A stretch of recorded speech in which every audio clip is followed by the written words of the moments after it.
Assalamualaikum warahmatullahi wabarakatuh.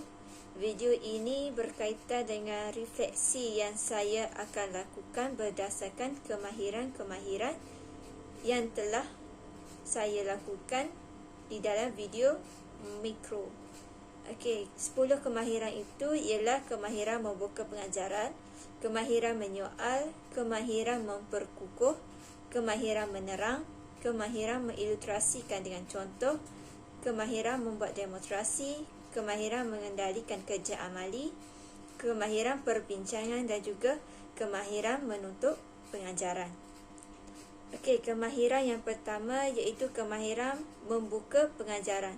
Berdasarkan video mikro yang telah saya lakukan, penambahbaikan yang perlu saya lakukan berdasarkan kemahiran membuka pengajaran ialah saya perlu lebih kreatif untuk memulakan pengajaran supaya proses pengajaran dan pembelajaran pada hari tersebut dapat menarik minat pelajar. Seterusnya ialah kemahiran menyoal dan juga kemahiran memperkukuh. Berdasarkan kemahiran ini, untuk penambahbaikan pada masa akan datang, saya perlu mendapat respon pelajar dengan lebih kerap dan juga memberi reaksi yang bersesuaian dengan jawapan yang telah pelajar berikan.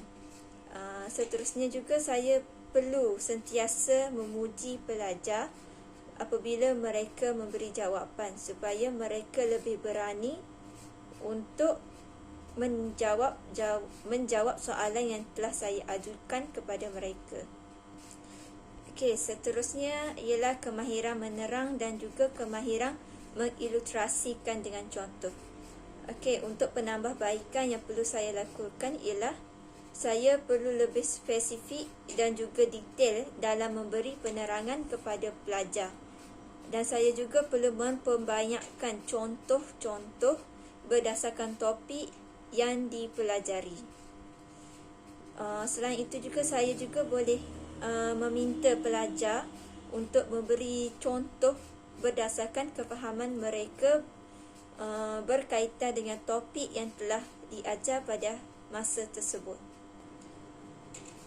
Seterusnya kemahiran membuat demonstrasi. Untuk kemahiran ini, penambahbaikan yang perlu saya lakukan ialah saya perlu menggalakkan pelajar juga membuat demonstrasi supaya saya dapat melihat kefahaman pelajar pada masa itu pada tahap mana, pada level di mana, cemerlang, lemah ataupun sederhana. Seterusnya kemahiran mengendalikan kerja amali.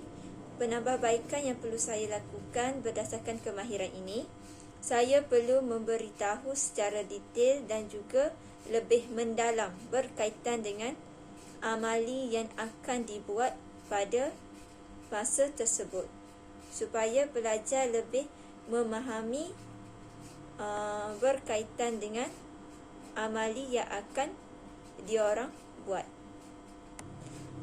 Seterusnya kemahiran perbincangan. Berdasarkan kemahiran ini, apa yang perlu saya menambahbaikan dalam kemahiran ini adalah saya perlu menggalakkan pelajar secara aktif dalam perbincangan agar suasana perbincangan dalam kelas itu lebih kondusif dan juga seronok. Selain itu, saya juga perlu menggalakkan pelajar mengulas dan juga memberi idea dengan berani dan juga lebih santai, maknanya tidak formal.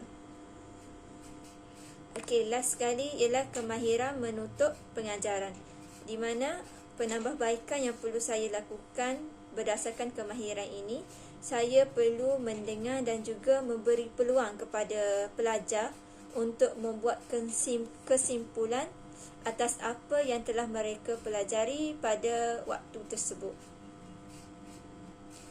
Itu sahaja yang dapat saya ulaskan dan dapat saya melakukan refleksi berdasarkan kemahiran-kemahiran 10 kemahiran tersebut. Terima kasih.